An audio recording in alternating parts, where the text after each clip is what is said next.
Let me just check to make sure so people can have this URL. Did you hit record, Holly? Okay.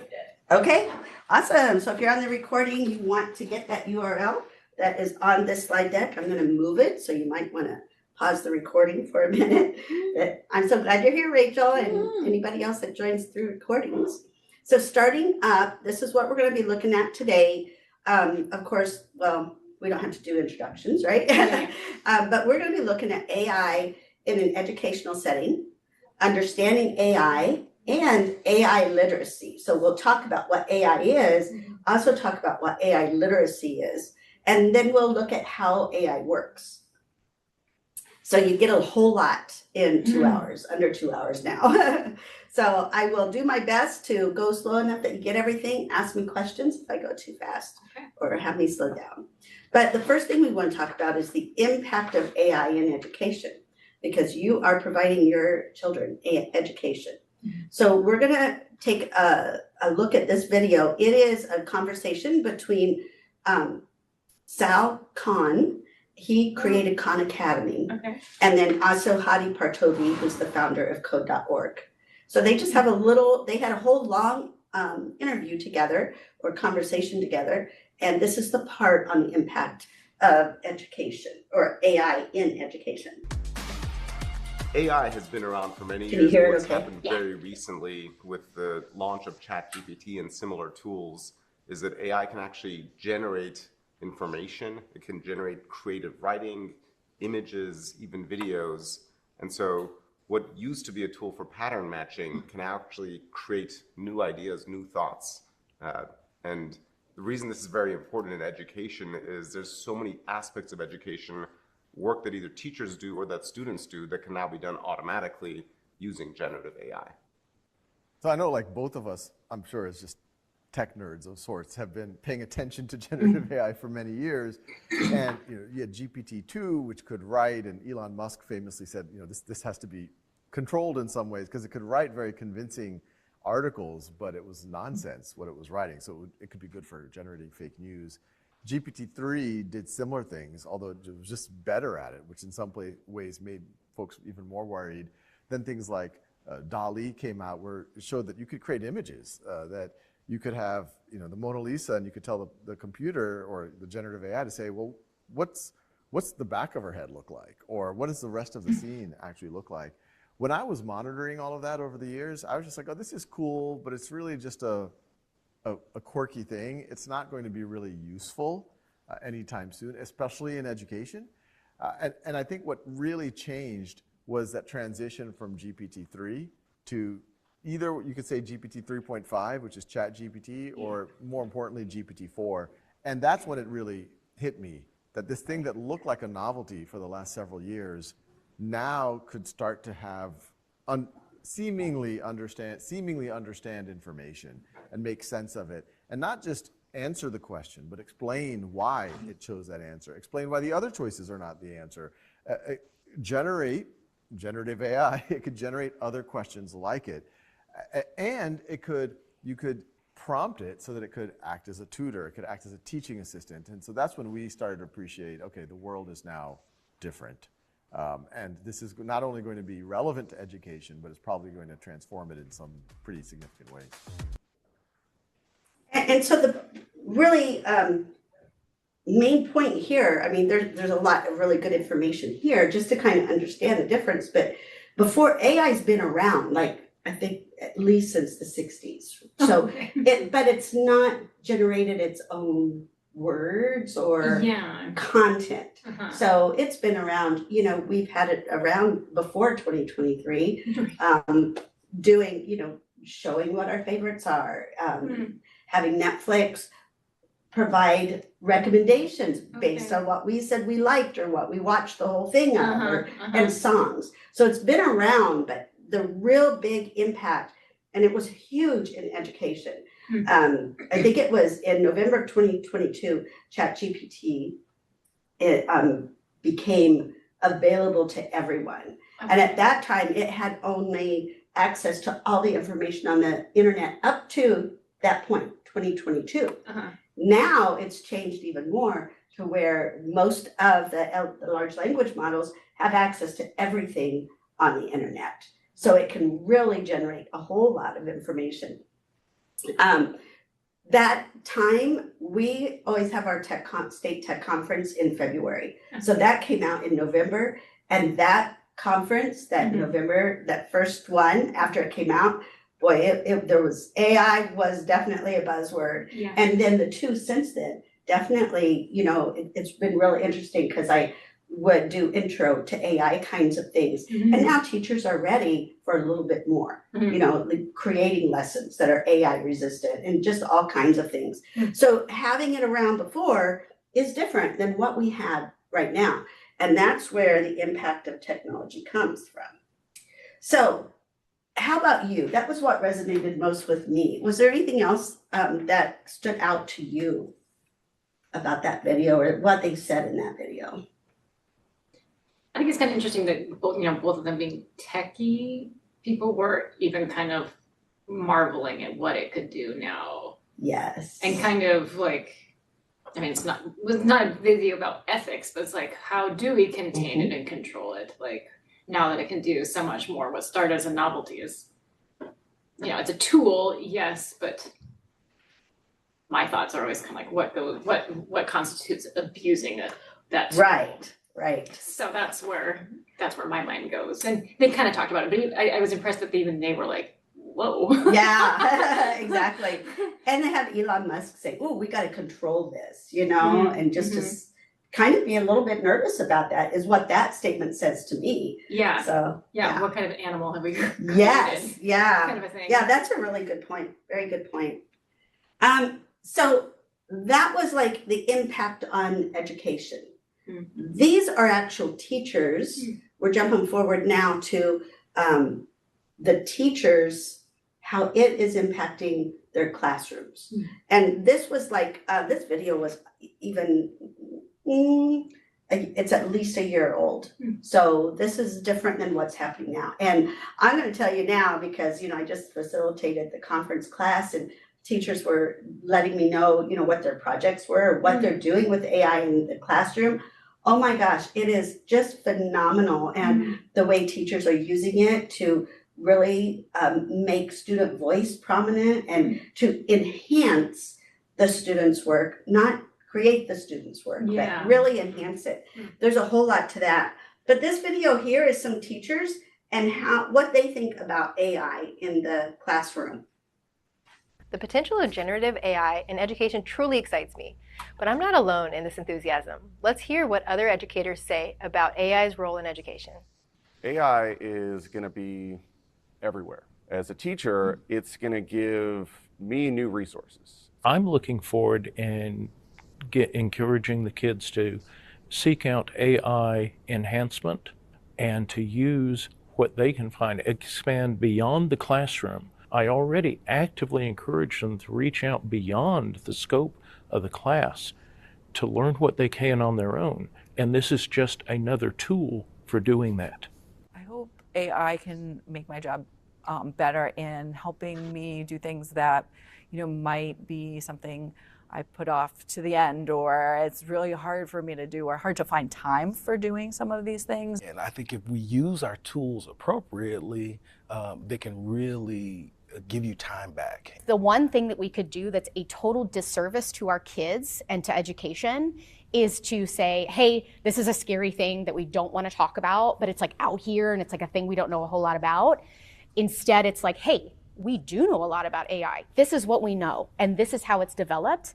And teaching our kids like, hey, AI is not a scary thing, but we do need to understand how AI works, because those kids who are our youngest learners right now are going to be the students and the adults of tomorrow. They're going to be helping to develop this technology to make sure that it stays safe and equitable and all of those things for our future, to make sure that it is a technology that is evolving for good. Artificial intelligence is going to help us understand our students better.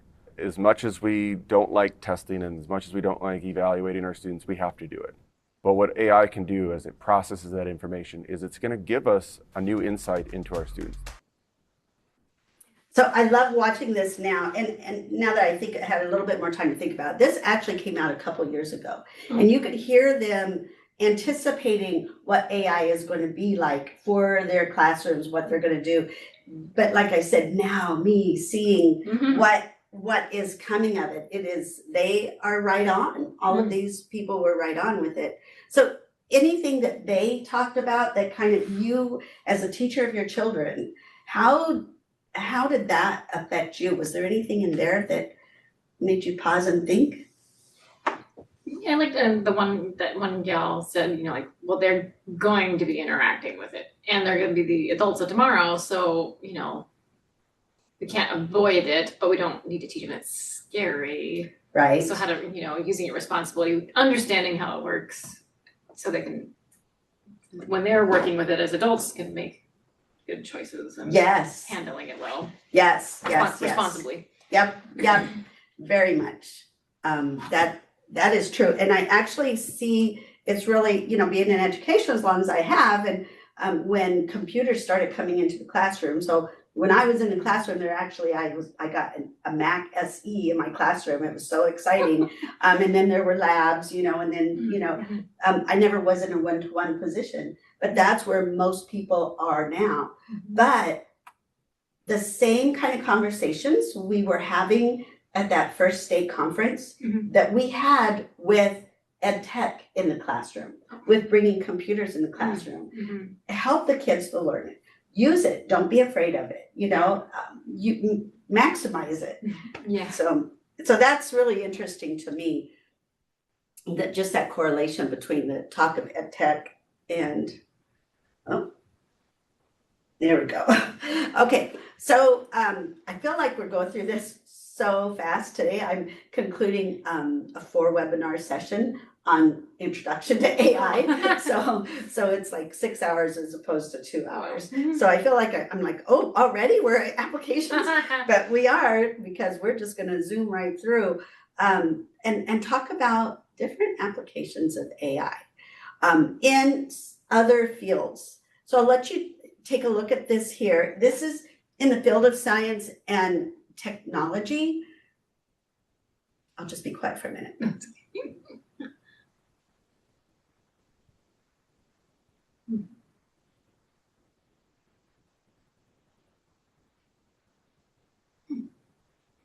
So it's in weather, and it's in the medical field, and it's in just about every science and technology field that you could think of, in addition to other fields too. So not just science and technology fields. In healthcare, this was really interesting to me. That third bullet point just kind of resonated with me a lot, because I did have a surgery involving, robotics, and my recovery was faster than it normally would have been. It's just so fun, and that was even 15 years ago or so. So it's just so fun to see, oh my gosh, what, the cures, the new medications. We would have probably still found them, but with AI, we can find them so much more quickly. Yeah. So now in education, here, the main thing that we want to think about, and even with 3 kids, you see the difference in your 3 kids. You can't teach all of them probably the same way. You approach them differently. AI can actually help with that. It can be kind of an equalizer. If there are any students that have learning disabilities or reading levels that are different than, the grade level, it can really help address that particular student's needs, as opposed to just, one size fits all. So AI really provides a lot of learning opportunities, provides a lot of resources for the teachers. So as we're talking right now, this is students using AI in the classroom learning, or not in the classroom, and teachers using it too. So there's 2 ways to come at this, is from the student point of view, the teacher point of view. One way that it's been used is I'll just let you read it. So, so this is something Jack and Walter might even be able to do. Now, there is something to figuring it out on your own. Yes. So, but if if there's another purpose to their lesson, and that just adds to it, you know, it would detract from the main purpose. You know, they can let AI help them figure out what the code is, but it can be helped. This one.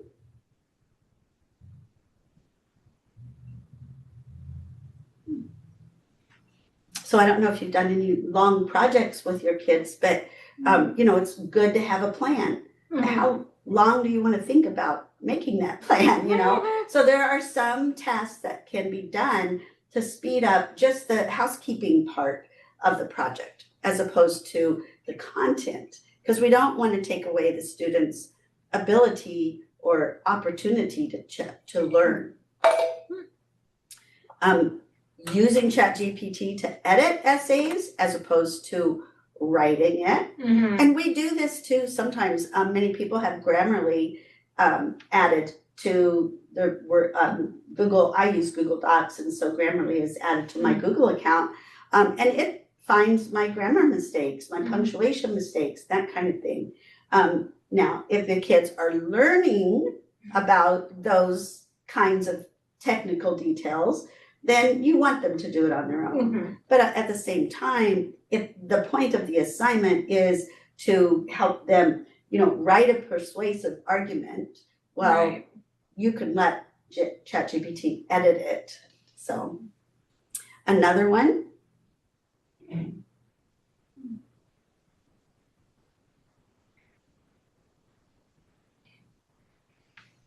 And oh my goodness, Dance Party with AI in code.org is so great. Oh yeah. And it's got really good lessons for the kids to do where they can see, oh, this is how it applies in my life.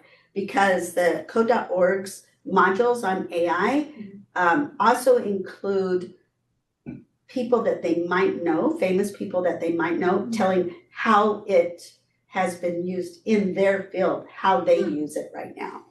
So helping the kids to learn it is really important. And I'll show you later toward the end some of the modules that there are for kids to learn. And I'll be doing some with the kids on Monday. So you'll be able to see them on Monday too. So School AI is an education-specific software where a district would provide that, or you being, you know, the principal or whatever, you can employ that, and it does. You have to pay for it. So it is something that you have to pay for, but it provides a safe environment for the students, and you can, as the administrator, put parameters on like what can AI help my student with on this assignment. It can help with editing for grammar, but it can't help write the essay. So there are education specific tools where it's a safe place and where you can really guide their use of it too. So that's a lot about using AI in the classroom. We want to also talk about using the AI as a teacher. And so that's what we're going to do in this activity. And this is on slide 19. So you'll want to go to this link. And the link takes you to a code.org page. And this is where you're going to get to choose one of these three options just to try it as an educator. Just try these and have some fun with them and see what you think.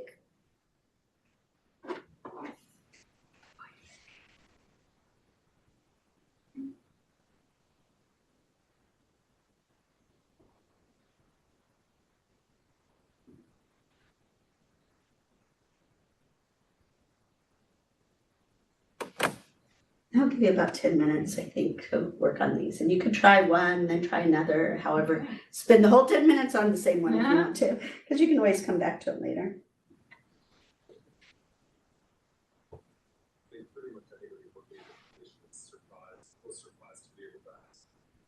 AI to write an essay about the Civil War or explain those business or create a story about ancestry and arts or write code to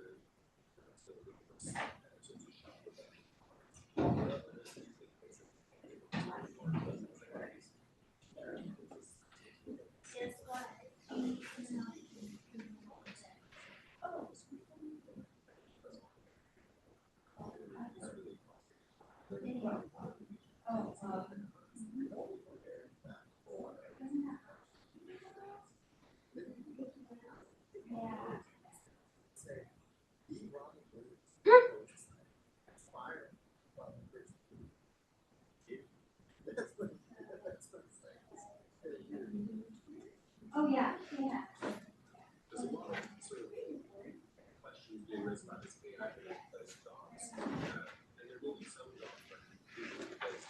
When it comes to teaching, I'm quite sure we're not going to have less of a need for teachers. Globally, the world has a massive teacher shortage.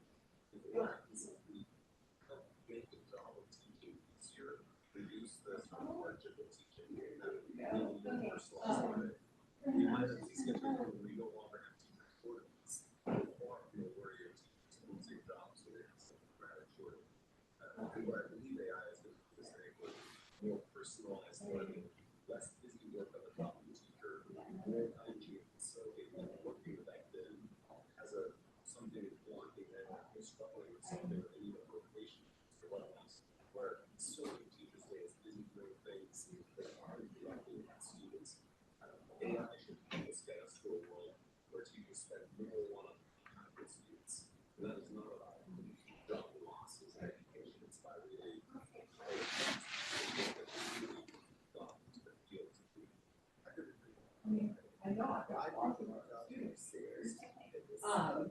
So, and that, yeah.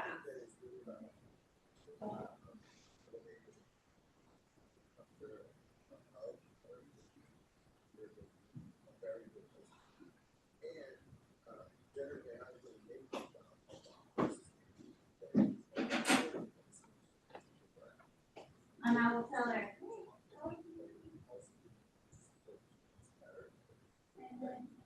Yeah, she got us.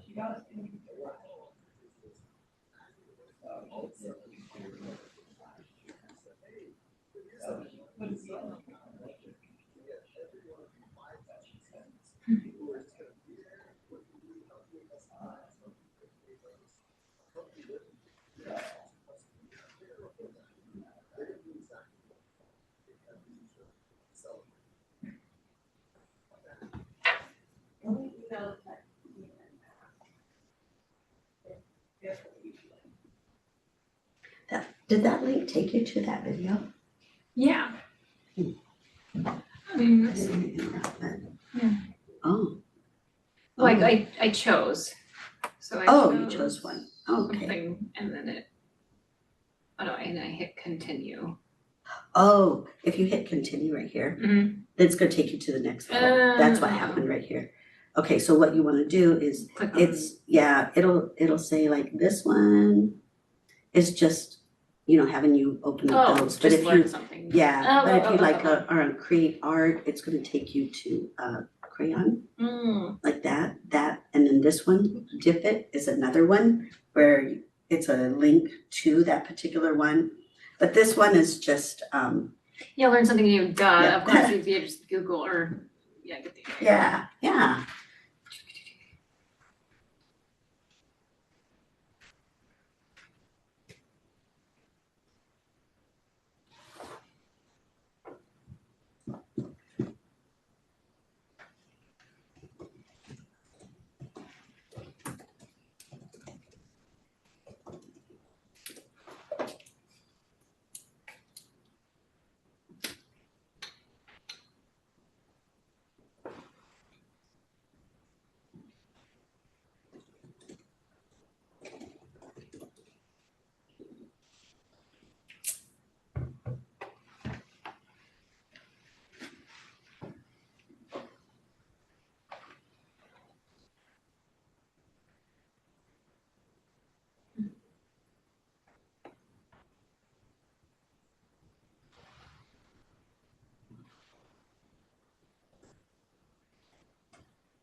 Did last year.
this been all my life? Are you looking at Diffit? Mm-hmm. Yep, that is one that is extremely popular with teachers. Is it a paid subscrition though? I got a thing that says it's just the beginning. It's like a 14-day free trial. Oh, so it must be some. Must be some, but Yeah. But through Raven, I can probably get it. It's real. Yeah. So. Probably, so that would be good. Oh man. Oh, where is this? Right. Well, because like my boys, I'm able to use Charlotte too. I'm able to use. They're like what you'd use in like a brick and mortar school, a science textbook. I can check out from the library here. Okay. But I don't have a workbook to go with it. Yeah. And there are sample questions, right? But like I just typed in like Walter's doing like mass and stuff, and it can generate the review, but also like pictures. Okay, measure this. Whereas like sometimes it's more specific sort of practice questions aren't in that section lesson review. Yeah. And in a perfect world, I'd be generating all those things. Yeah. I still have laundry to do. I know. Yes. So. No, and yeah, this is perfectly good reason to have it, like, to help. It saves teachers so much time, so that teachers can actually, you mentioned the large classroom of the kindergartners last week, or whatever day that was, and it's when you have that many kids, you have so much to do. It's hard to keep up your relationships with those kids. But if you have something, allow AI to help you with some of those tasks that are just, they don't need your personal touch. You're going to want to always double check it. Yeah, sure. Double check it for accuracy and see if this is exactly what you want. But it can free you up to, focus on other more important parts of educating the kids. Yeah. So, oh man, for Jack, I found the biology textbook he's working through. I actually I don't know if it's been used on some online used bookstore. I found a workbook. Oh. But it was been written in. So then I have to. Well. So I sit there and I erase. Oh gosh. And then I make copies. Oh gosh. So I'm yeah, this is great. This is going to be so much better. This could generate. It wouldn't match the textbook exactly, but it would hit all the main. Write down the definition for this or that. Give an example of. Draw a cell, something. Wow, that's really something. And sometimes it comes up with ideas that you never even thought of to begin with. Sure.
And it looks like actually Raven can get a school pricing.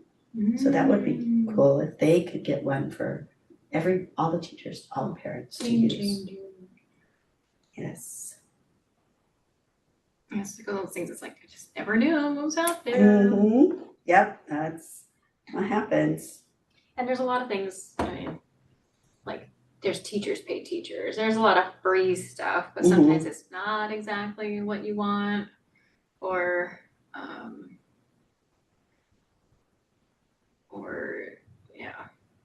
costs a little money, which is not the end of the world, but can add up. So it looks like there's a basic subscription.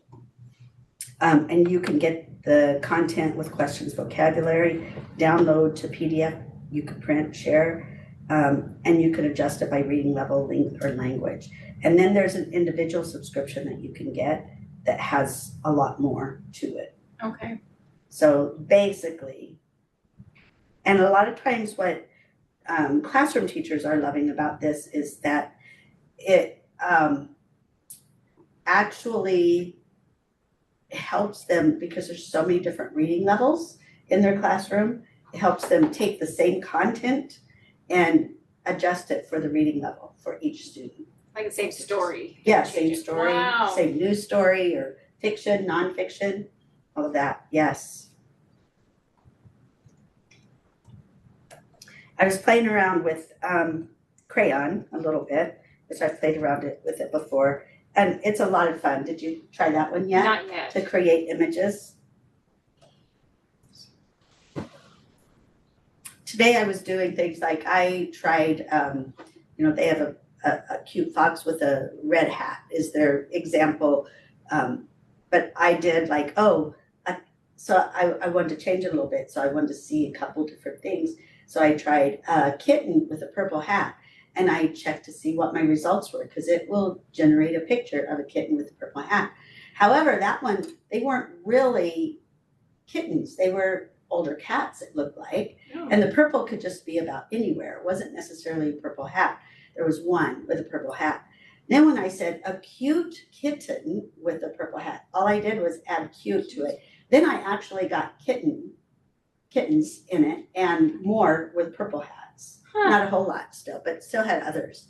So those phrases that you put in there when you're using AI, we call that prompt engineering, where you're engineering the prompt to the for that AI to generate something. And that could be a whole session all on its own, is engineering effective prompts. And basically, the more you put in, the more details, the better it's going to match what you receive as a result. So those were really fun. Yeah, this is wild. I was like, oh, can you make me a worksheet? This is something, it's just, I hate it because I have to just admit pure laziness. But just like times tables drills. Yes. Like, quickly, like I can write it out. I've tried finding them before, like just print a worksheet I can print. It's like way harder to find than you think. Yeah, no, I looked because I was helping one granddaughter with super those. tedious to make yourself, unless I do it like on just a dry erase board, right? Yeah. That takes time.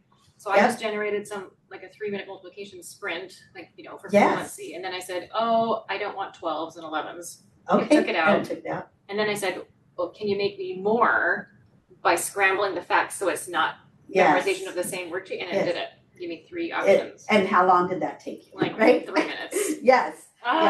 So this is the benefit of AI for teachers. Is it really, or it's one benefit, it can really help you to save some time on some of that, just the tasks that are kind of tedious sometimes, and you have other things you could do with your time.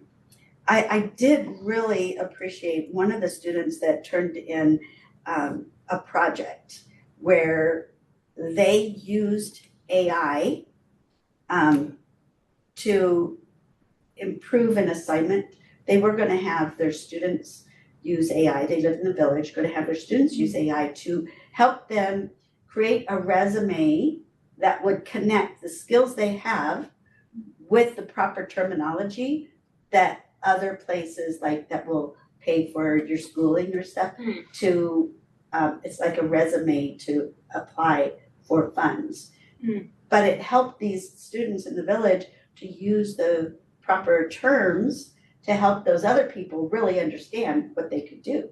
So it was really good. But then also he said that by him doing this, he was able to kind of hone the assignment to be more effective for the students. So he saw how the students were using it and what it could do for them. And then he saw another way he could use it to help the students, just to have hit their voice better. So it's so good, even as a teacher, when we are using it for, these these tasks and all, then we can see better how they, this applies to the students too. So, well, we were gonna, here's the question about how did you feel about experimenting, but we already know how you felt about it. So that's really very cool. Anything else though that you wanted to share? Are you doing crayon right now? I'm trying crayon, yeah, just typing in kind of random. Definitely some hits, some definitely mishits. Yes. Yeah. Have you used crayon yet? I've never heard of that. Oh, it's CRAIYON, and it So, helps. like, It generate- creates images. Is it Lego minifigure? Getting attacked by a bear? Well, first one I said jungle setting, and this is about as close as it got. I Ah. said jungle, but then it definitely got like a mishit of like, just a guy. Did you ask for a pregnant one? No, no, but I got, no, but this was like that is not a Lego man. No, yeah. Oh. And that's yeah. a gorilla, I don't. Yep. Right. What am I saying? Miniature.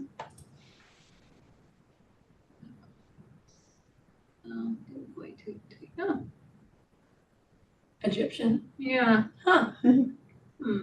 No, I haven't heard of that one. I've used Gemini Mhm. and Canva. Yeah. Yeah, And, Canvas. And I Canva's AI is good at certain things, but not other things. Yeah. It's interesting, like anything that has any face or fingers or anything, it cannot get that right. Even mittens, it puts like 6 or 8 Yeah. fingers on it. Yes, Faces, yes. it has like pieces of the face in all kinds of weird places. Oh yeah. Gemini does good with it, but and Canva does good with other aspects Yeah. of the image generation, but nothing to do with human features. Yeah. It's funny. Yeah, I don't know what that's. And I have a whole section on that actually that I'll be doing with this afternoon's group, this later afternoon's group, on, looking, how can you tell if a video or text or pictures are actually AI generated? Yeah, I like that Gemini's puts its little symbol on the bottom right Yeah. corner. Mhm. Oh yeah, that's good, little good clue. Mhm. Yeah. And then Rachel, do you see how now you having this experience with AI actually will help you guide your kids Yeah. as they're learning about AI too? So the more, we do want our students to know it, but we also need to understand it so that we can do the Right. better job of teaching them how to know it. Yeah. And it really makes a difference the prompts that we're giving it.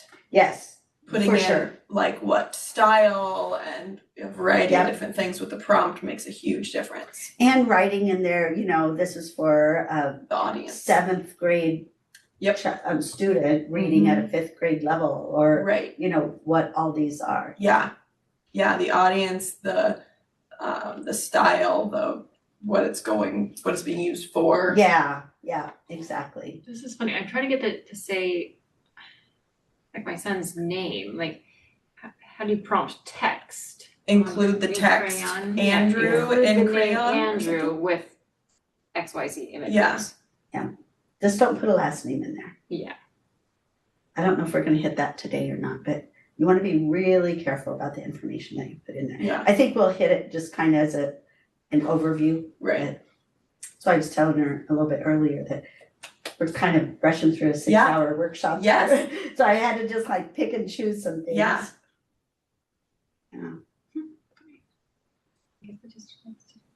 And I think that creating, getting better and better at engineering prompts helps kids be more specific about what they are saying. Right. If your student has a problem, just kind of talking about specifics, just wants to give a general thing, and you want them to get better at relating details.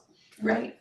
Prompt engineering can really help them, Yeah. especially something what- like this. Yeah, see what it gives you when you put in this, see what it gives you when Right. you give it this more detail, when you give it this more detail, see how much better of a job it can do of getting what you want based on Right. what your What you're descriptions putting are. in. Yeah.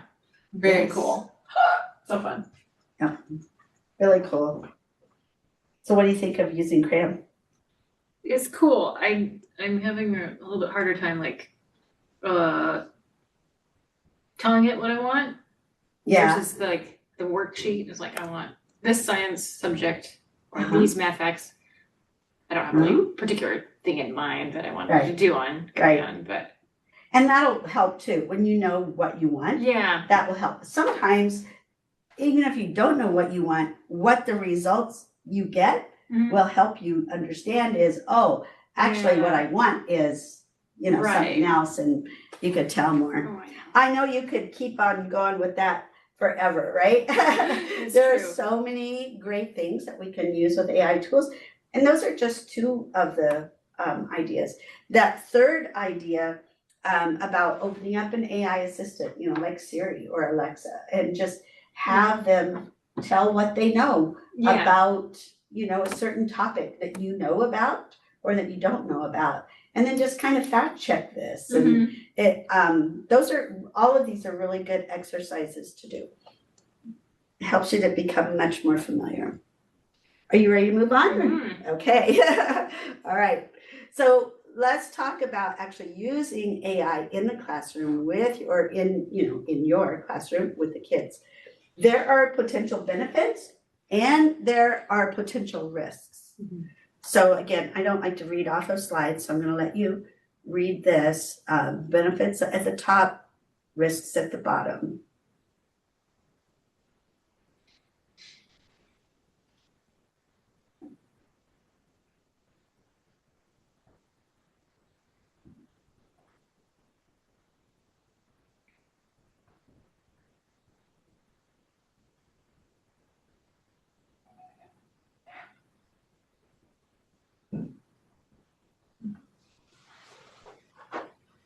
And as I look at the risks along the bottom there, I'm thinking for each one of these, there is a strategy to address that risk.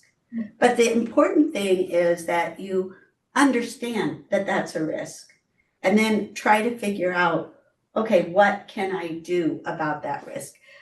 Plagiarism and academic dishonesty, while it's always around and has been around a long time, even before AI, it's always a concern. So, you know, how do you usually address that? You know, a lot of that's going to be the same thing, culture, telling expectations and putting parameters on the use of AI, that kind of thing. A lot of people at the beginning really worried about over-reliance and loss of critical thinking. But actually, when AI is properly used, critical thinking is enhanced because students have to really consider the results that they're getting and what is right, what is not right.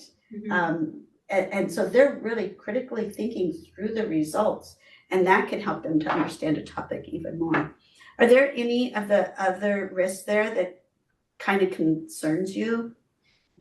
No, those are definitely like the two biggest concerns like I have with the AI is laziness, like, you know, not using your actual brain. The over-reliance.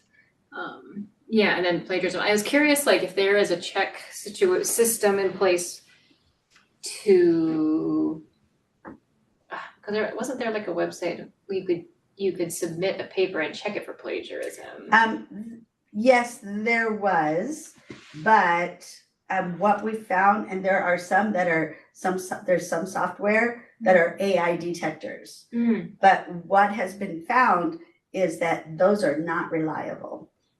So you can't. What the other one is doing, you know, checking for plagiarism, it's kind of searching. It's taking what was entered and searching the internet to see if they could find that exact same thing. AI creates new content. It's based on all of the things that they know. So they're going to get the ideas from it and that kind of thing. But those AI detectors really are not very reliable at all. And one story is of one professor that accused a student in college of turning in AI work. And in the process of him defending himself, the student copied and pasted this professor's dissertation and put it in an AI checker, and it said it was created by AI. Ha! So There you yeah, go. yeah, exactly. So and that professor probably knew, he didn't, but yet this is saying, so obviously it doesn't work.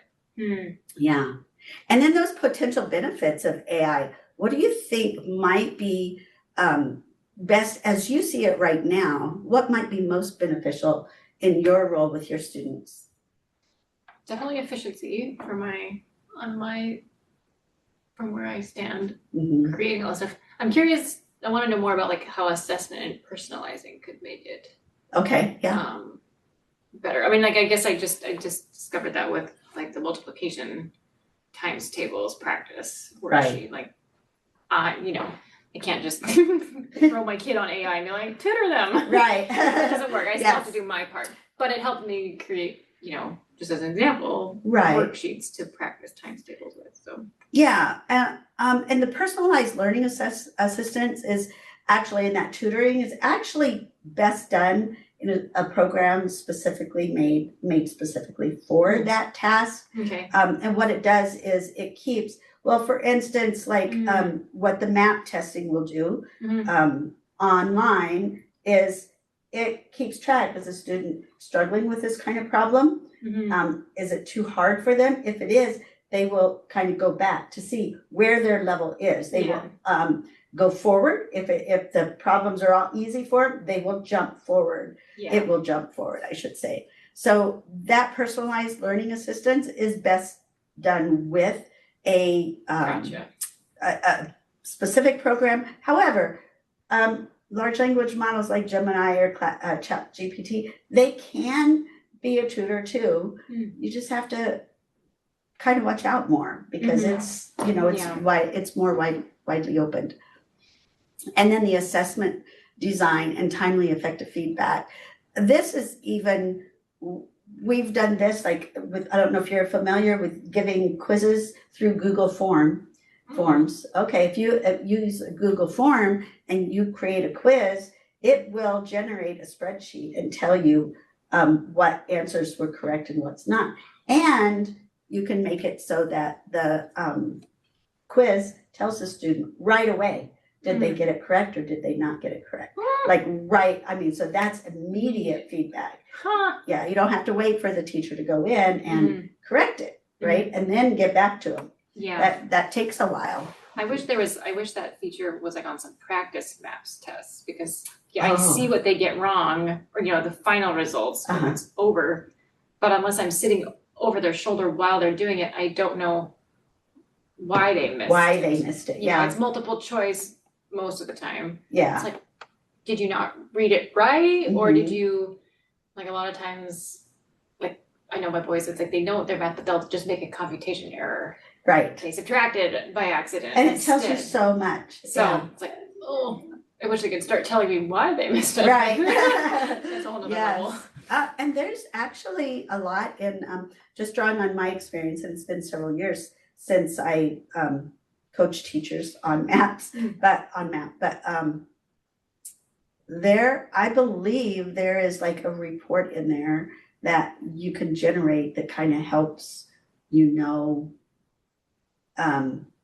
like which ones they're struggling with, and then you could go over those with them and talk to them about which ones they're struggling with. Yeah. Any other questions about the potential benefits or potential risks? All right.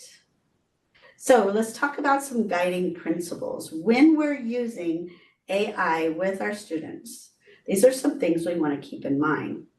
First, we want to make sure that we are using AI to help all of our students achieve educational goals. That's not difficult for you because you have 3 kids and you have an invested interest in them doing well. And so you're obviously going to be doing that.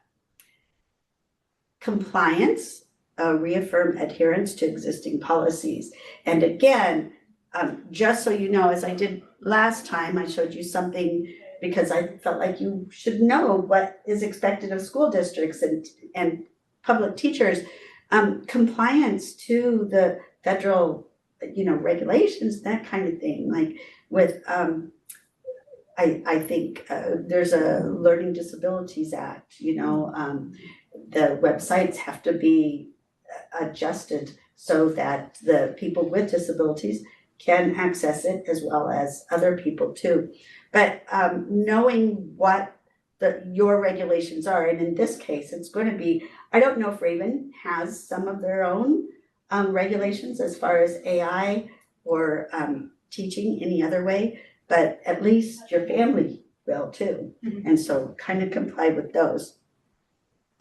Knowledge, you want to promote AI literacy. And we're going to talk a little bit about AI literacy too. But AI literacy is actually understanding about AI, not understanding how to use it, but understanding how it works. What are the benefits? What are the drawbacks? What are risks? What can I do to make sure I'm getting to know AI, not just use it, but know about it too. So the literacy is important for teachers to understand what AI is, and also for the students to understand too. And then this word has just been, a mainstay in my whole educational profession, but balance. Everything in balance, AI in balance, computers in the classroom in balance, screen time in balance with everything else, because there are risks, there are benefits that we just talked about. Advancing academic integrity. As your kids get older, there will probably be more talk, and they have more to do independently, but there will probably be more talk about what are the academic integrity aspects that we're expecting in our family. And if you're in a classroom with several kids, what's expected in your classroom? And then there's agency. Maintain the human decision-making when using AI. And that has actually been a part of using AI in education since it first came out. It is never going to take the place of a human. It cannot create relationships. It cannot reason. It can only look at the data that it has and put out what it thinks is a result of your question or whatever. So that maintaining that human in the loop is what it's been called. Just make sure that whatever you get, take a look at it. Don't promote it without understanding it. So those ones of those principles, and I can put that back up. Which ones do you think you might be more comfortable with, and which ones do you think you would like when you get a chance to learn a little bit more about those? I think in a homeschool situation, it's not as concerning as it is in the classroom, but it is good to know these guiding principles when you're using it. Yeah, definitely the agency part makes me feel more comfortable with using AI or letting my kids explore it in time. Yes. You still have to use your brain, because that's not, I get so, that's what I'm most nervous about, but I'm sure people had the same hesitancy with calculators. So yes, and that's true. And even computers, in the classroom too. Same thing, in my family with Matt, we called it dead brain screen time.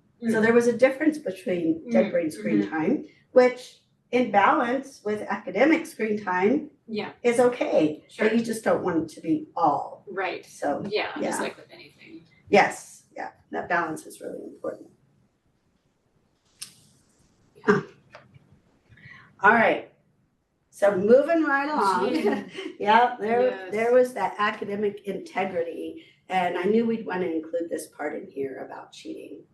So the first thing to think about in AI is it's not that AI allows you to cheat, it's that students have been cheating for a very, very long time.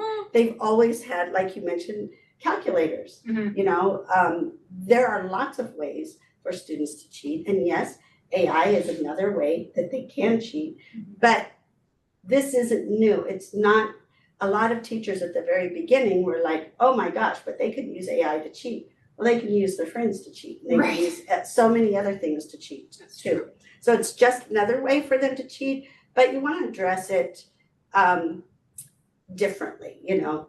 This is what we mentioned before, AI detectors do not work. You can't see the screen because my little face is up there, but I think on your slide you can see that. They don't work. We talked about that one. And I mentioned this very briefly. Cheating is caused by culture. And this can be the culture of your home and your family expectations, and it could be the culture of a classroom and expectations in the classroom.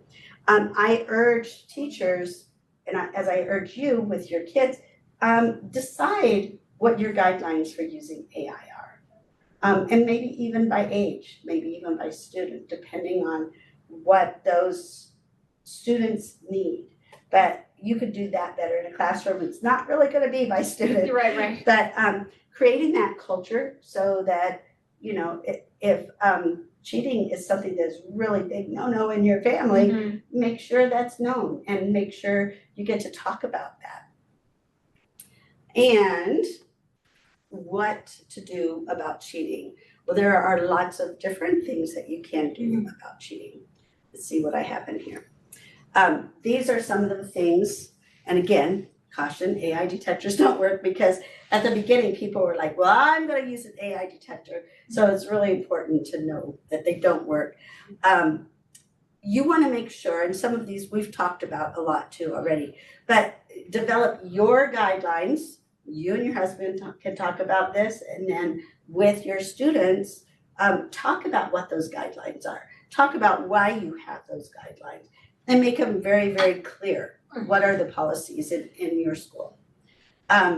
Educate them about the ethical use, and that's part of AI literacy, is understanding the ethical use of AI, what is okay to use AI for and what is not. And this goes beyond cheating. You as a teacher need to stay informed and adaptable. So there's going to continue to be different AI tools. And just like you found with this DFID, where has this been, you know, all of your homeschooling life? Well, you know, soon there could be another one that comes out that you don't learn about for, you know, if you don't ever go look, you might not ever learn. So try to keep up on what the latest AI tools are. Mix up your assessment design when you are providing assessments. If you're giving your students an assessment that they can use AI to cheat on, you might not be assessing the most important part of their knowledge. AI can actually be used, for instance, you might have them answer the question, like, you know, what are the causes of the Civil War or whatever. You can ask that, and your student can ask that, and then read the results from AI, and from their own understanding, they can talk to you about it, or they can write their own paper about what did AI say. This part is not true. That doesn't go with this other part, you know. So AI can be used to help with that as well. And then another thought, last one, you know, your students, you can often tell when a student has submitted work that's not their own. So trust your teacher sense. It's a little bit easier for you with 3 students, right? You know your kids so well. So, yep. And with AI, sometimes, you know, gut checks are just really important here. All right, so let's talk about understanding what AI is. And here again is another video about AI.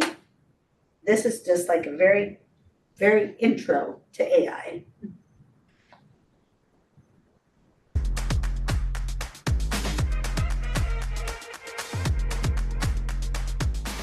Artificial intelligence, also known as AI, is a technology that imitates human intelligence, performing tasks like understanding language, recognizing patterns, and making decisions, ranging from specific systems like recommending movies to advanced forms that generate content or predict outcomes. AI's rapidly evolving technology enables machines to learn, adapt, and perform human-like tasks, often more efficiently. AI has been integrated into our lives already. Many of the technologies we comfortably use in school and at home use AI. AI is widespread. Some examples you may have seen before include self-driving cars, Siri or Alexa speech to text, Google Translate, Snapchat filters, and the list goes on. While there are many different types of AI, all of which are useful and fascinating, we know the type that is weighing most heavily on educators' minds at the current moment: generative AI. Generative AI is a type of AI that uses patterns from existing content to create new content, such as new text or new images. So that's kind of what we've already talked about before, you know, at the beginning with Sal and Hadi Partovi. This is just like from the very basic. It just gives you that this is how AI started out in our lives, and now look where we are. Yes, exactly. Look where we are. All right. So we're going to play a fun little game talking about AI and where we might find that. Is AI really everywhere? Now, this slide deck has the answer. So I'm going to show you one slide. Don't go ahead and look at the other slide. I think there's about 10 of these. So what we're going to try to do is determine if what we see, the AI or the situations, not all AI, that is shown, is it really AI? So we might think about it. This just helps us to understand kind of how AI works. So you're going to keep track of your own score if you're interested in keeping score. But we're going to, there it is, identify the technologies. So there are technologies that don't use AI, technologies that do. So the first one is self-driving cars. Do you think that's AI or not AI? And I think you're on the spot, right? You're one person here. Yes. AI? Yeah, it is. Yeah, that one is AI. And boy, that's going to take some getting used to. Have you seen AI-driven cars yet? Once. I can't remember where we were on vacation. Yeah. It was like, there's nobody in that car. Right. Yes. We were in Phoenix, Arizona last year around spring break for Matt and Jenny, and we saw a car with something on the top, and we're like, oh, Google Maps must be doing something else, you know? And then we saw another one. Then we saw another one. It's like, oh, those are not. And then we saw there was no people in the car. Yeah. And I was like, oh. Then we saw one with a person in the back of the car. So weird. So strange, right? But yeah, it's definitely AI. AI predicts the actions of other road users and decides on the safest routes. So again, it's based on information that it has learned, and it just gives its best output.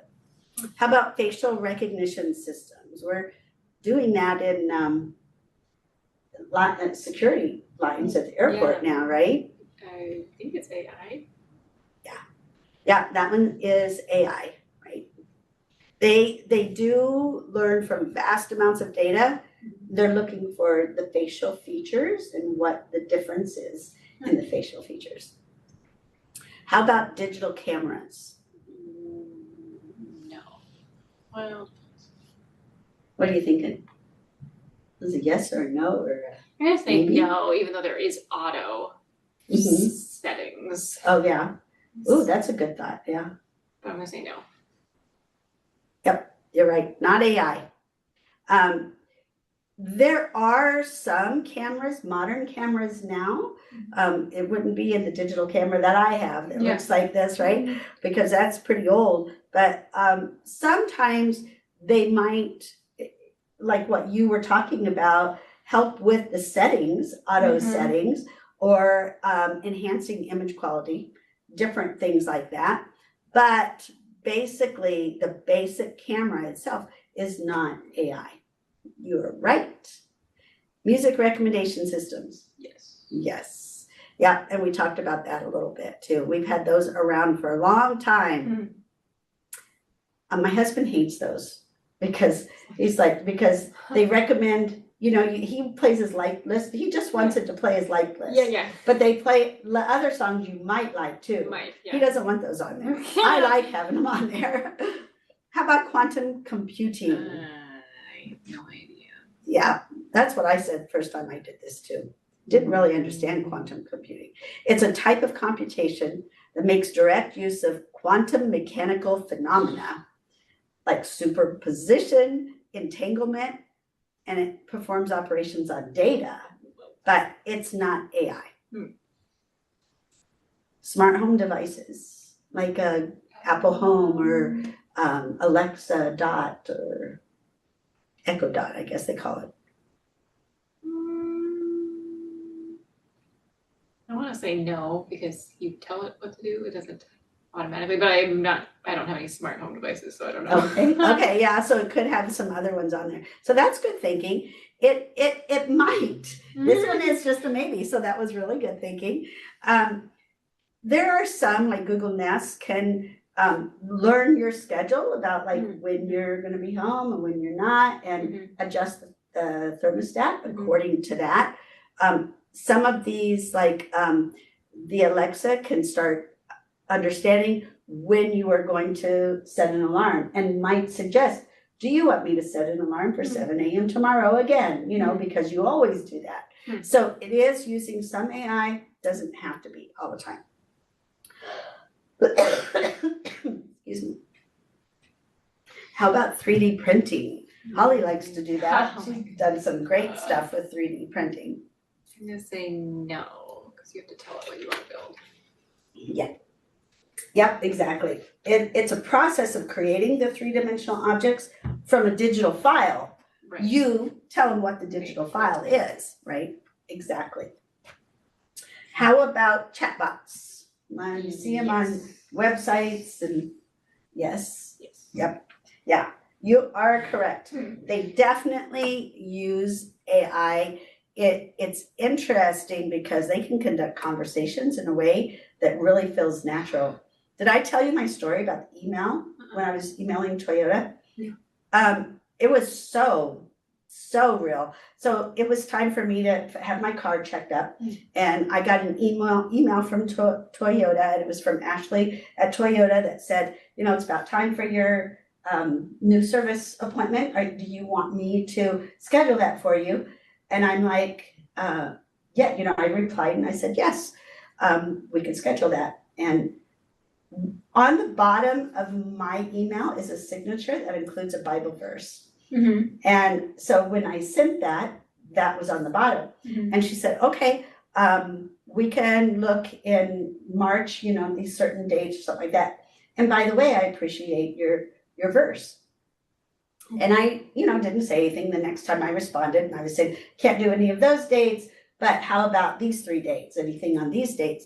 And I sent it again.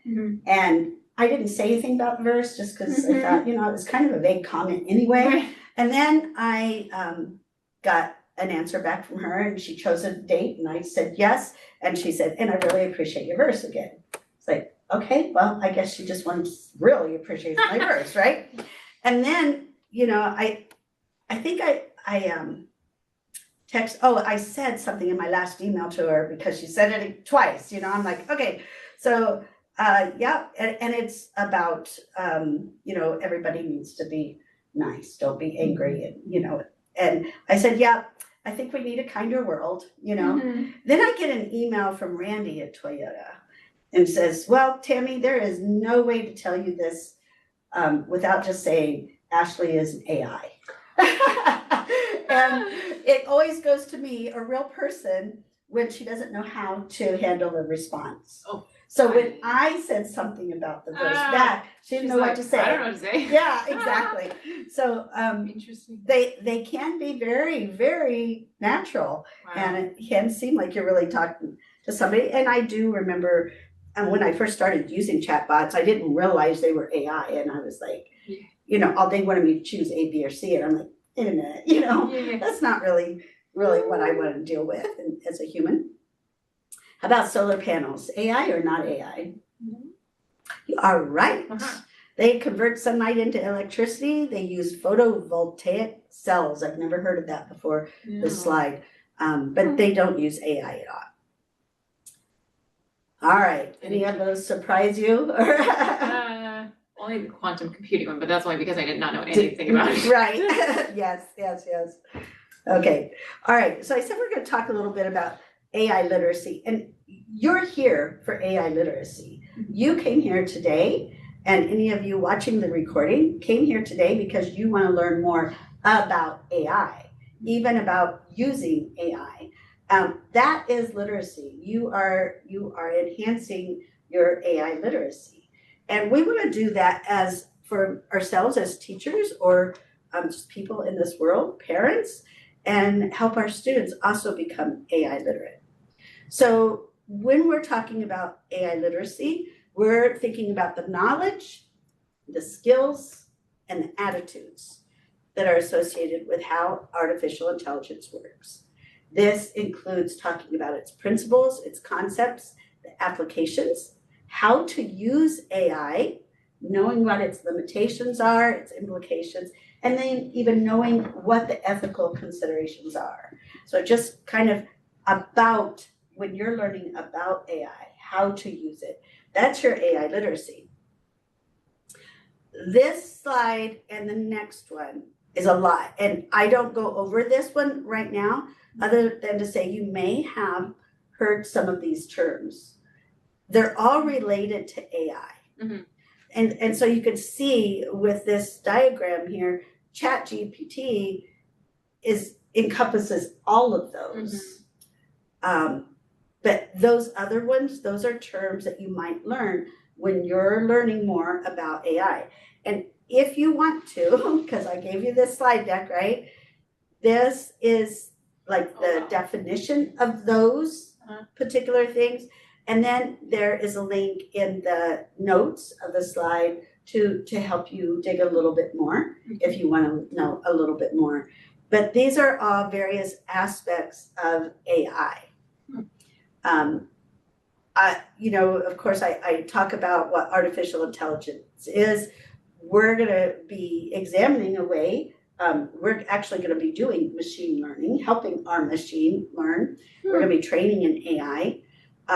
The natural language processing is what helps computers understand better so they can be better. They can speak more like a human would speak. Then there's the large language models we've talked about. Those are like Gemini and ChatGPT, and Copilot in Microsoft, that kind of thing. So I don't expect to, get to be an expert on all those, but this information is available in the slide deck for you to understand more if you want to understand more. So now let's take a look at these. I think you're going to do pretty well on this because you seem to have a really good sense of what is AI. But 4 of these options, there are 4 of these options, only one is the best definition of AI.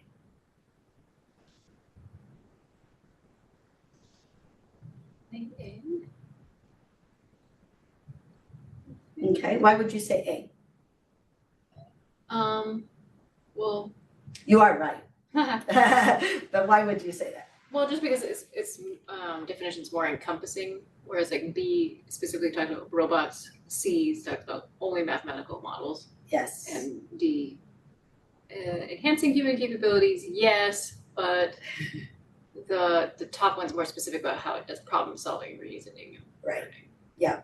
And you're exactly right on. It's more encompassing. AI has a lot of little parts to it, a lot of little pieces to it. Yep, good job. I knew you were going to get that right. All right. Now we're going to play another game. This one is a statement. We're going to talk about a statement about AI literacy. You're going to decide if this is a misconception about AI or not.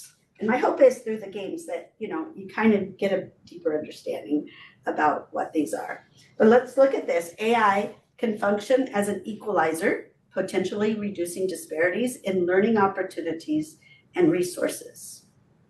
Yes. You think it's a misconception or not? Not a misconception. Not a misconception. Correct. AI literacy is all about computer science and programming. Yeah, there, like you mentioned before, there's a lot more encompassing AI. Being AI literate means you're pro AI or you use AI all the time. Yeah, and I have people in my classes a lot that come in very skeptical of AI, and sometimes I even wonder why they're in the class, but I appreciate them so much for being in the class because they are increasing their AI literacy. Just because you don't like it or just because you don't use it all the time doesn't mean you don't know about it. AI will not replace jobs entirely, but will automate repetitive tasks and assist with initial drafts and corrections, making jobs easier and reducing the time needed to complete tasks. You're right. That's what's going to happen. At the very beginning, I can just remember back to that tech conference right after ChatGPT came out. One of the big questions was, is it going to replace teachers? And the big answer is no, because there's so much more to teaching. It's that relationship between teaching and students. And it's real important to have that human connection.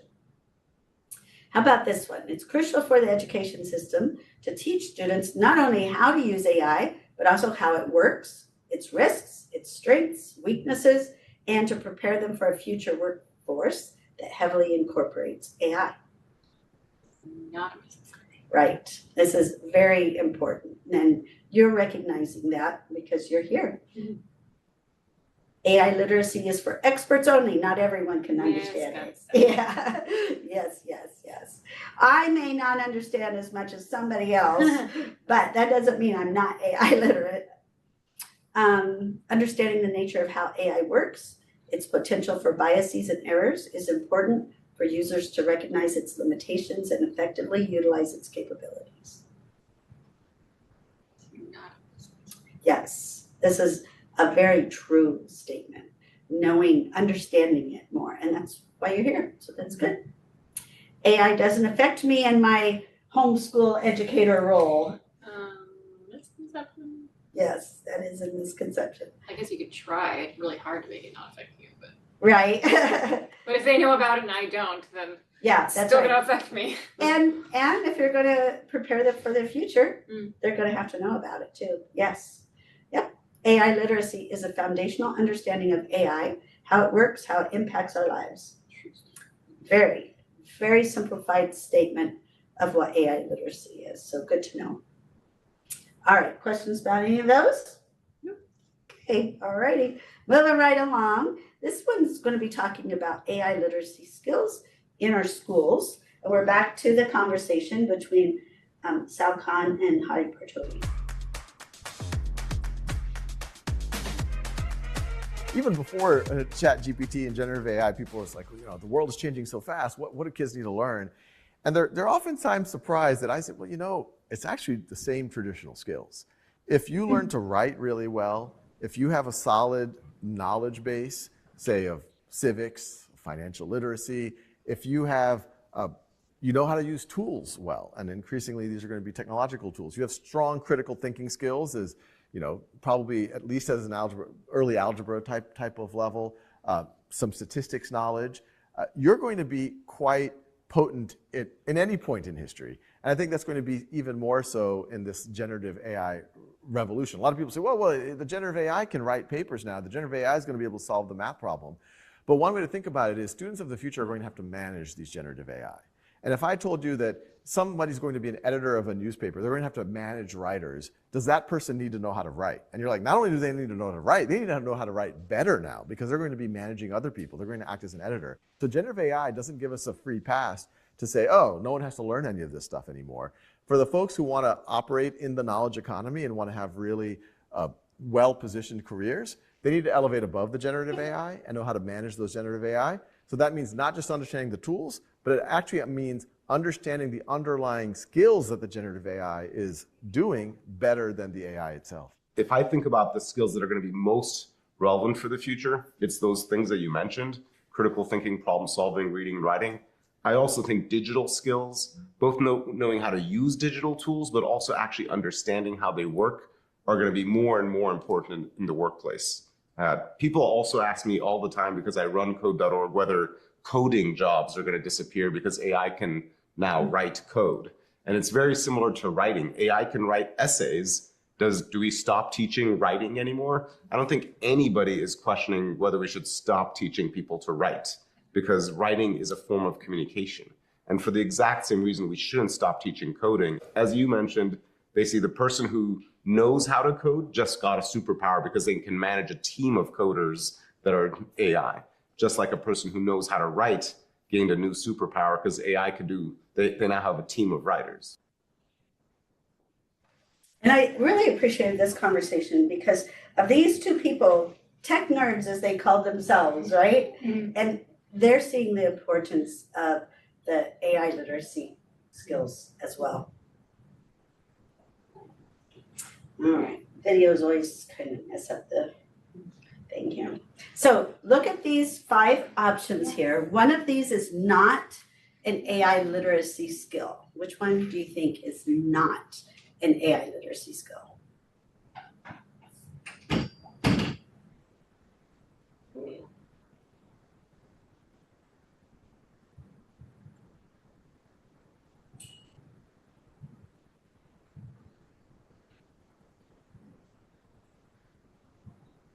Put me on the spot. D? Yeah, exactly. Programming is used in AI. AI can do programming, but programming the advanced AI algorithms, that's a coding skill. Yeah, not you don't AI need to be literacy. able to use. Yes. Yeah, you don't need to just run AI. Yeah. Yep, exactly. Very much. Okay, now we're going to come to a really fun part. This is where we're going to bring in, I mentioned we're going to be doing some machine learning too. So this video is going to help you understand a little bit more about machine learning. Then we're going to do an activity where you actually get to train AI, get an idea of this. I like these two gals.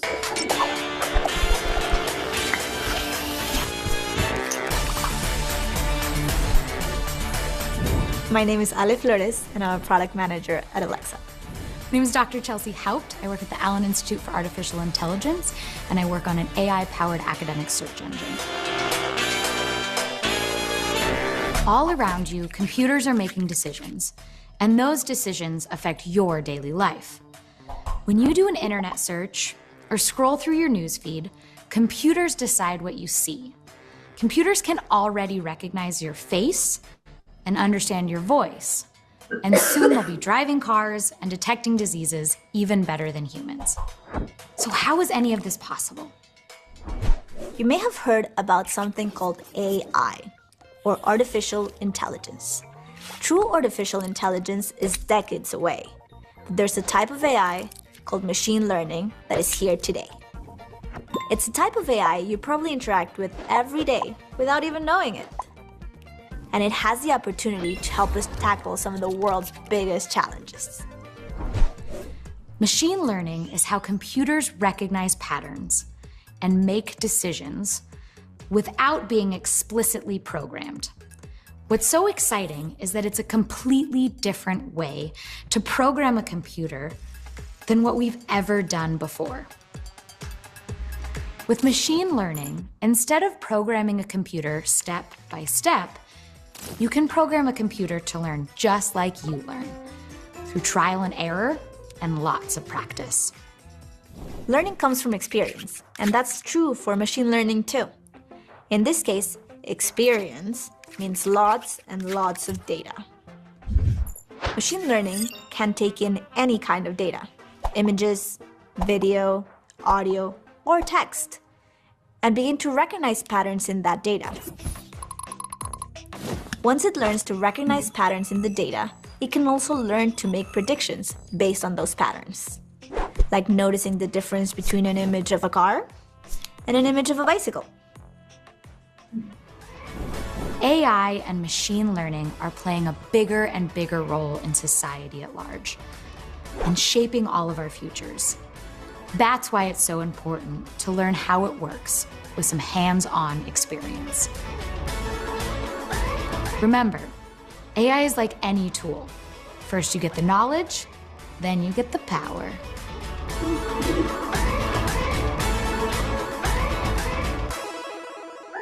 So this is actually the first level in one of our student modules called AI for Oceans.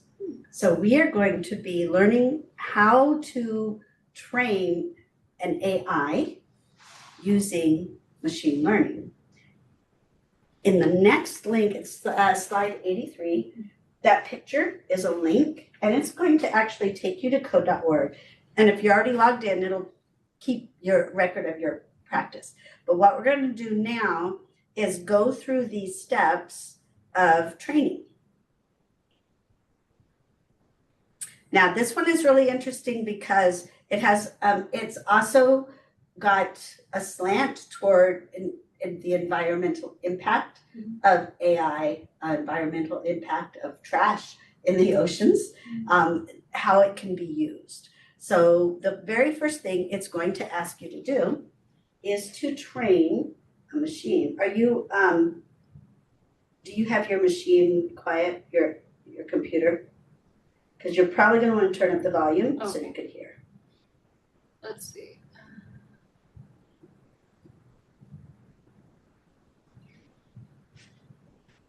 So this one kind of forces you and anybody else doing it to read everything that it says there, and then you can get going. But the first thing you're going to do is click anywhere to start. Here's AI, and we want to know if this is a fish, because AI right now doesn't know if an object is a fish or trash, but what AI can do is process images and identify patterns. That's how machine learning works. So we're going to program an image as fish or not fish. So right now we're going to say that's not fish. We'll say, oh, there we go.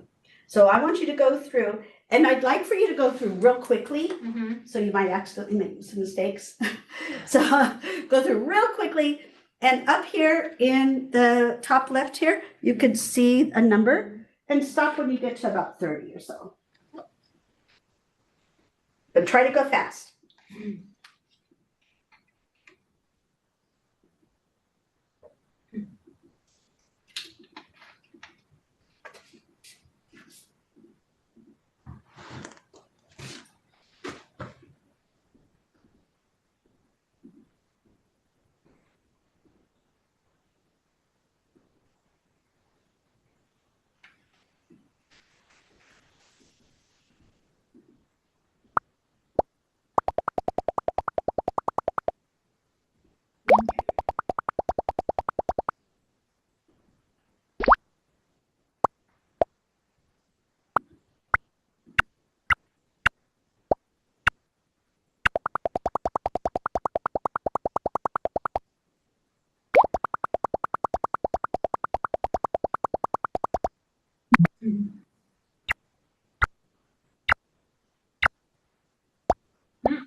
Did you get to about 30? Yeah. Okay. And I ran it. Okay, so you ran it to see. So running it, I'll go ahead and run it. I'll say continue. And we're going to see how I did with the data that I input.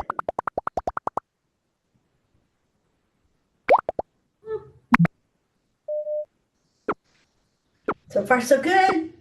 Whoops. Not so good. So with the little that you know about machine learning, what might I do to make this AI a little bit smarter? Either just more training. I think. Yes. And yeah. and that's it. Because machine learning is based on the data you input. AI is based on the data that's input by whoever it is that's creating this AI program. So what we can do here, I'm going to hit continue. And when I go up here, this green, this white check mark is highlighted in green, and it shows me everything that it thought was AI. And I could look in here and I could see 3 things right off that were not AI. So I don't think it did very well. I'm going to look over here at what it thinks is not AI.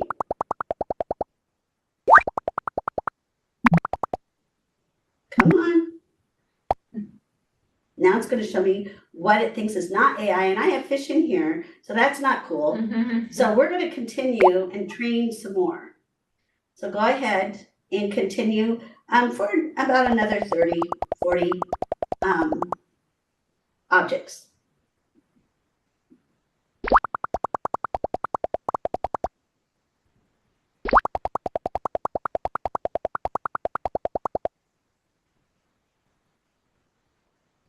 Oh, I think I jumped ahead. But are you able to train more? I was, but I accidentally clicked continue, so now it's sorting other sea creatures that are not fish. Okay, so so we might be about are you on level 3 or 4? 3. 3, okay. So what this module does is it helps us right now. We have trained AI on fish or not fish. And that's all that it knows is how to identify something that's fish or not fish. Well, now we don't want this AI to use the information we gave it to determine what stays in the water. That's not going to work because there are a lot of sea creatures that might need to go. So, stop. Whoops. All right. Okay, so notice that it identified some things as fish correctly, some things as trash correctly, but also it's identifying the sea creatures as trash because we have never told it sea creatures belong to. So we have to train it.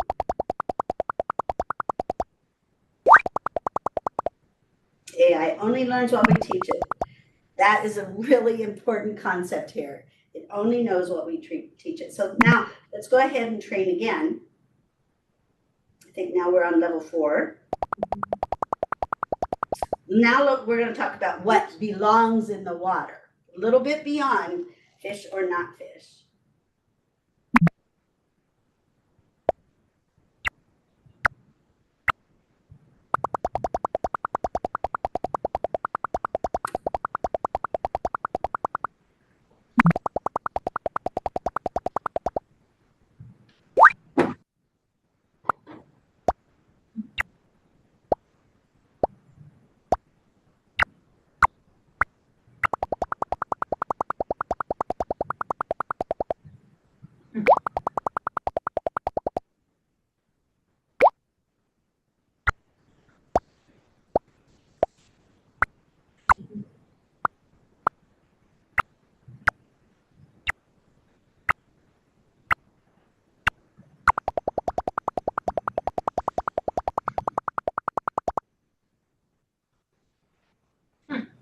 So I'm going to go ahead and continue since you kind of have the idea. You can go ahead and continue. You could keep training if you want to, or we can move on.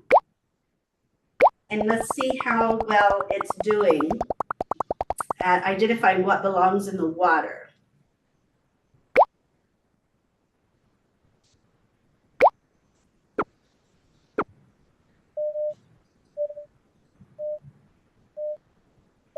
So now that it has trained on that specific question and we've allowed sea creatures in, it doesn't throw those away automatically. It's still making mistakes. And so again, what would we need to do to make more training? Yes, more training. We have to put more data in to actually train in an AI in machine help for us to do machine learning or it to do machine learning.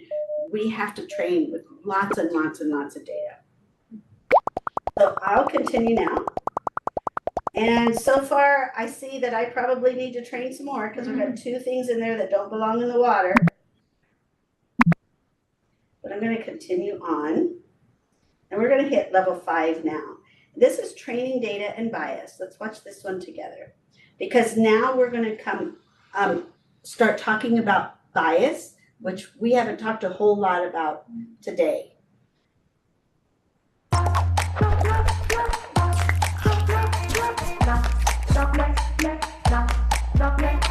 Machine learning is only as good as the training data you put into it.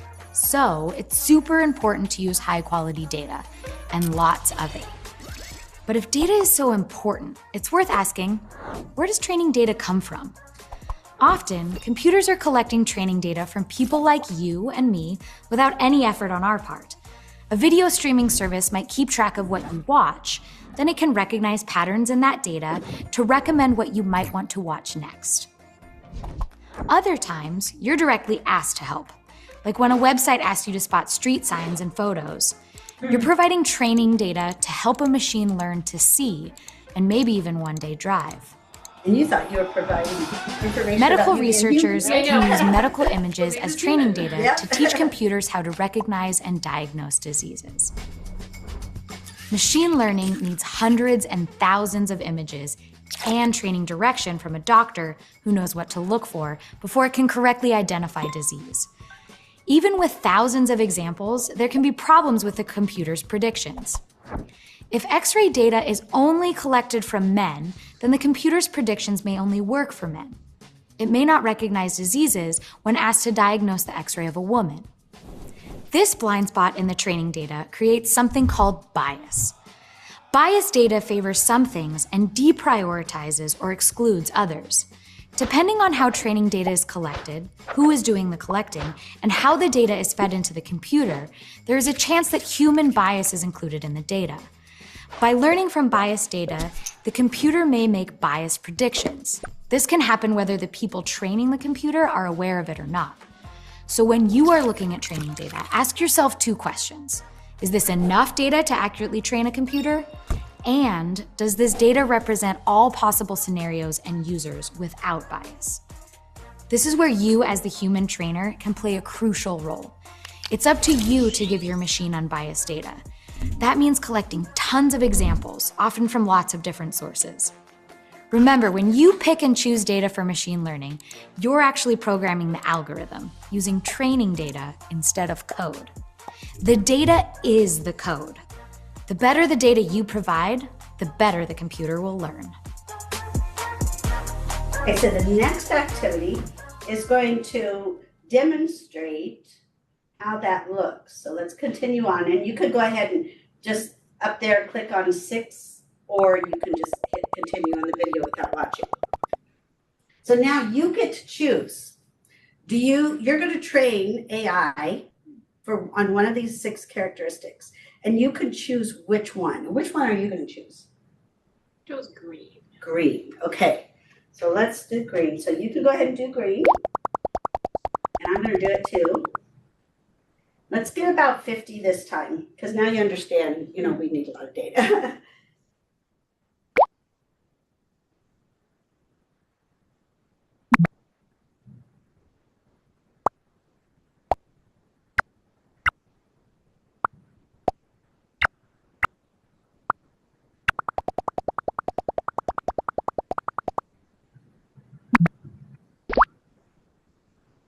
And do check that after 10, it lets you stop.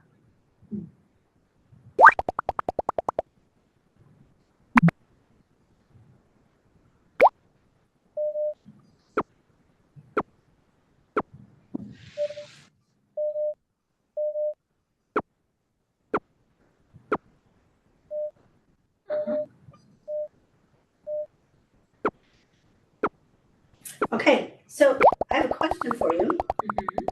Right now, I don't know if you can pull this up on your screen. Are you past this already where it shows you what you selected as green and chose what you selected as not green? Because I did the same thing. And I'm wondering how it looks for you. I have a lot more. Oh, wait, let me go to the same page.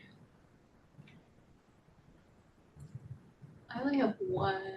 I have 2. I have 2 green fish that should have gone in. So how's this? So I have 3 that have green on them, but only 1 that I would have called green. I didn't call it a green fish if it just had green on it. Yes. The body had to be green. Is that how you did it too? That's what I did too. too. Okay. So we did it the same way. What if one of us did it one way and one of us did it the other way? very different results. Right. And that could result in bias. Okay. Because that is us interpreting a green fish in different ways. So we can go ahead and continue. Since it's 2:19, we won't keep going.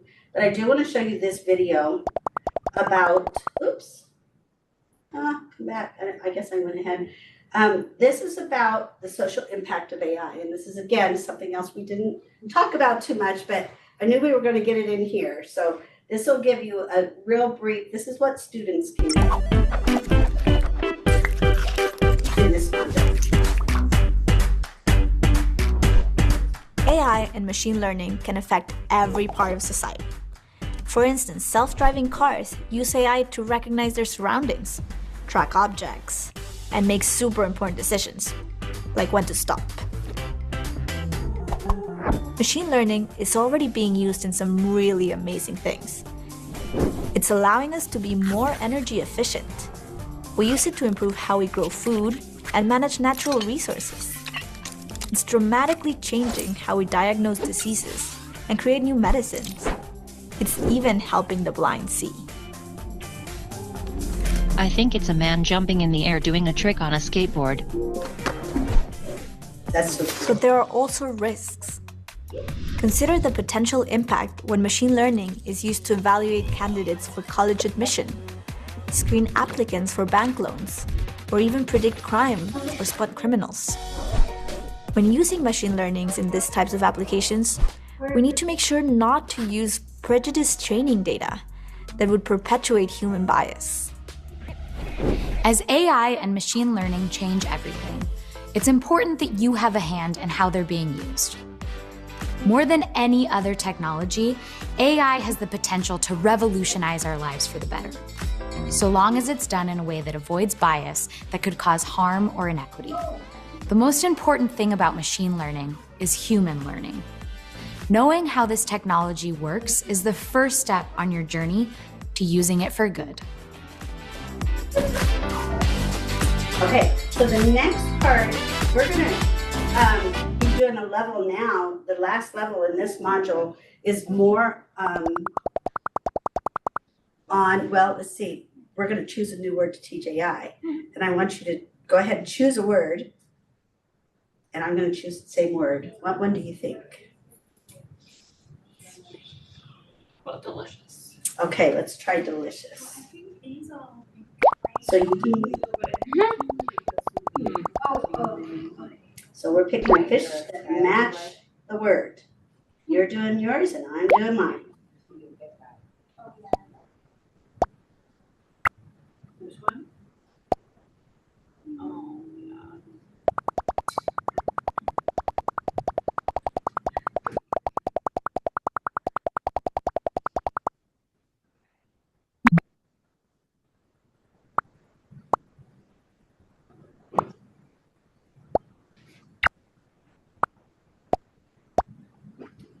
Okay, now let's check and see what ours looks like. Let's continue.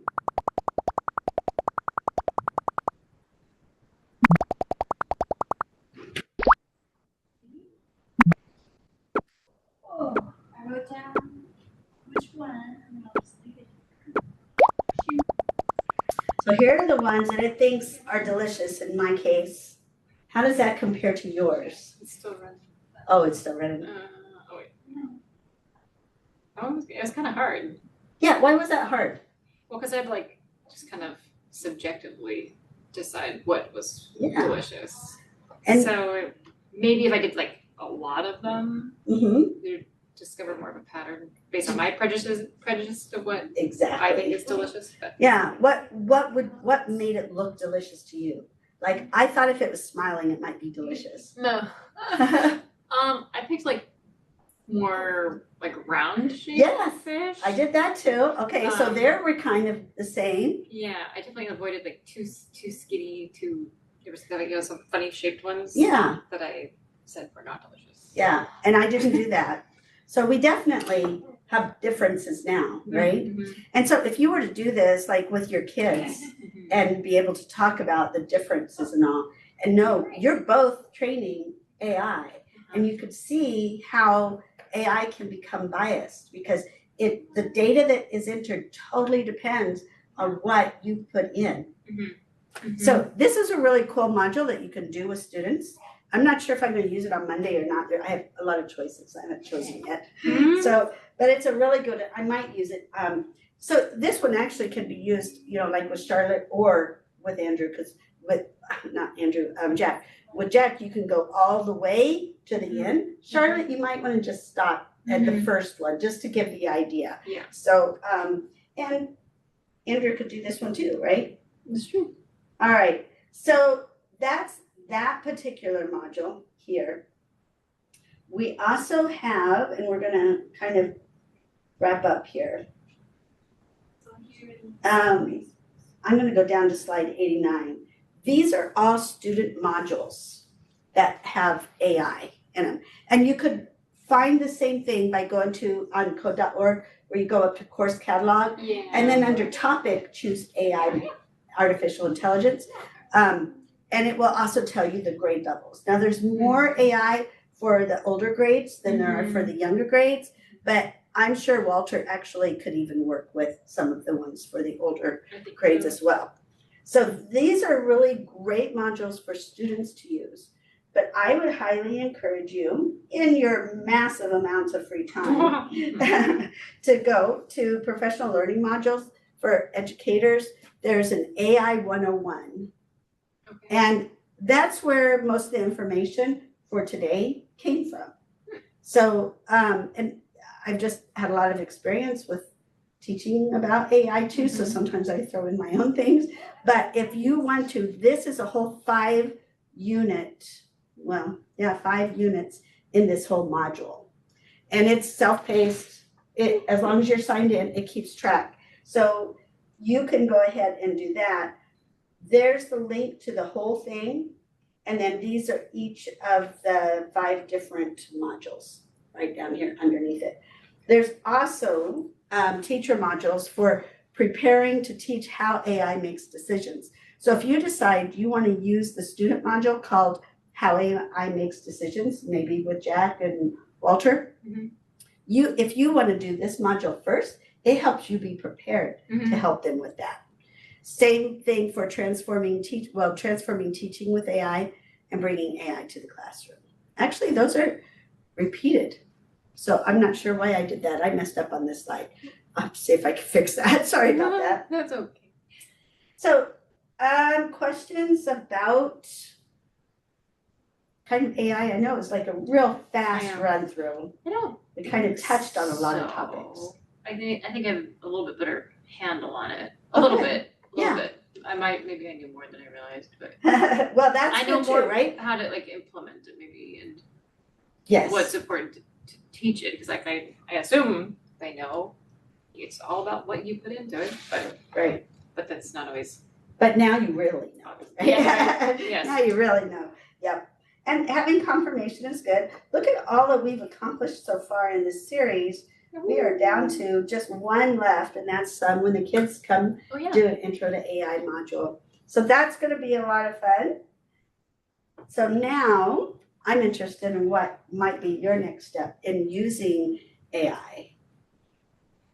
Well, I think now that I have some resources like the DiffFit and just better understanding what it can do, I haven't messed around with it very much. Actually, I think I was making a slideshow or presentation for an activity tomorrow with kids at Raven, and I used the chat thing for the first time.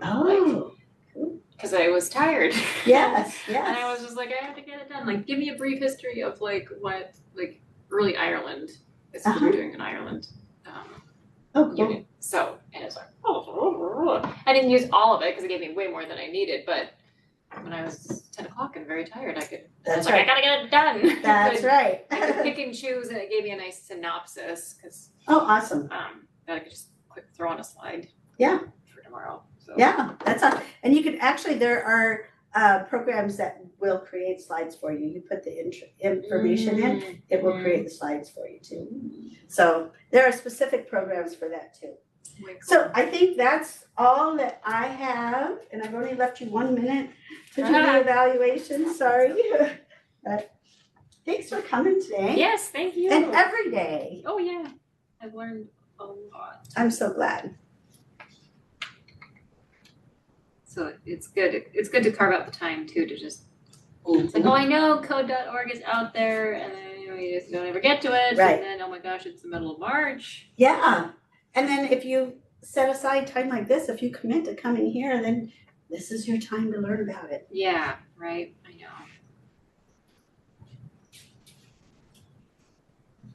I'm just making the time to do it.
Still, Holly's not here, but I know somebody else is going to be able to stop the Oh, recording. come record. 'Cause I can't do that. Yeah, I do not know how.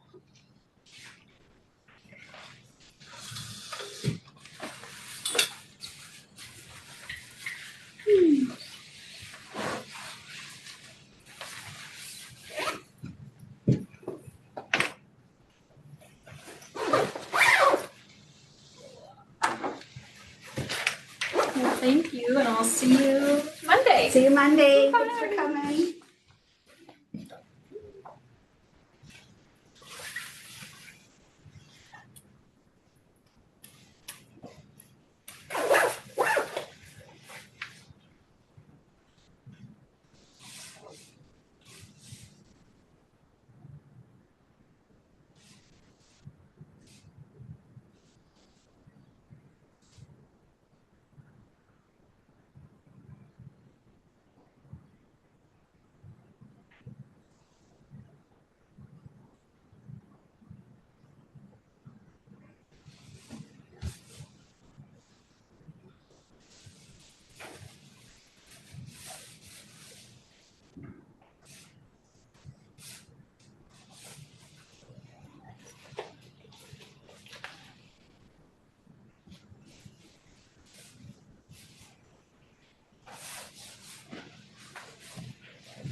little quiet for them not to do it. Right?